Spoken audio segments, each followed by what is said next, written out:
moita xente os asocia só con vampiros, cavernas e escuridade, estes animais son moito máis que iso. Falamos dos morcegos, mamíferos voadores que pertencen a unha orde chamada quirópteros. Esta palabra que ven do grego está composta por dous termos, keir, que significa man, e terón, a.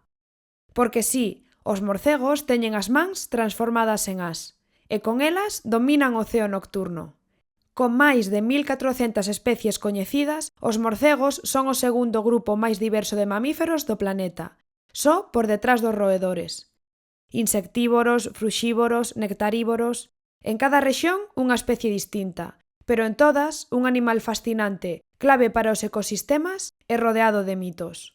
Un dos mitos máis estendidos é este, que os morcegos son cegos. Non, é mito, é conto. E ten dúas razóns, fundamentalmente. Morcego, en castelán, deriva de os termos latinos mus, queculus. Mus significa rato, e queculus cego.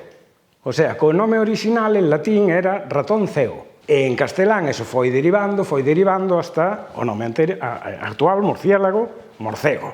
Esa sería unha das razóns pola que se pensa, existe a conto ese de que son cegos. É curioso que isto ocurre prácticamente só en castelán, porque noutros moitos idiomas o seu nome común fai referencia á súa capacidade de voar. En outros idiomas o nome provén de ratón ou rato voador. En algúns idiomas é rato mariposa, rato con alas, con as, pero en castelán provén de rato cego.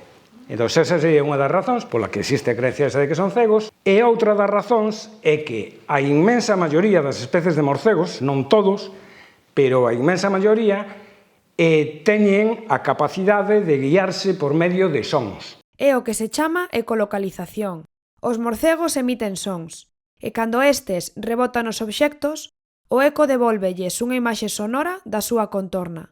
Grazas a eses ecos, poden orientarse, detectar obstáculos e localizar e cazar as súas presas, incluso na escuridade total.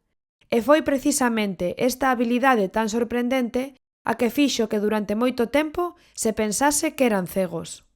Pero tanto os morcegos que usan ecolocalización como os que non, teñen ollos, e ollos funcionais. De feito, os grandes morcegos non usan ecolocalización, pero teñen ollos grandes e moi desenvolvidos. E guíanse pola vista e polo olfacto. Con moi pouquiñas excepciones, todos os morcegos son crepusculares nocturnos. O sea, que están activos con pouca luz. Entonces, os que teñen ecolocalización, pois pola noite con pouca luz, guíanse sobre todo por eso. E os que non teñen ecolocalización, teñen os ollos grandes, un pouco o mismo que as aves de presa nocturnas, as curusas e demais, que teñen ollos moi grandes e adaptados a pouca luz. Teñen moitos, as células visuais que temos son os conos e os bastóns.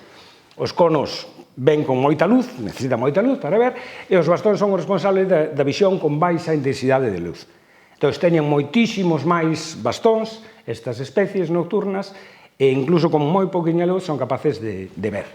Porque os morcegos non viven na escuridade porque non ven, senón porque están feitos para moverse nela. Teñen ollos, visión adaptada, ecolocalización, olfacto, un conxunto de ferramentas que os fan mestres da noite. E non son cegos. Só ven doutra maneira.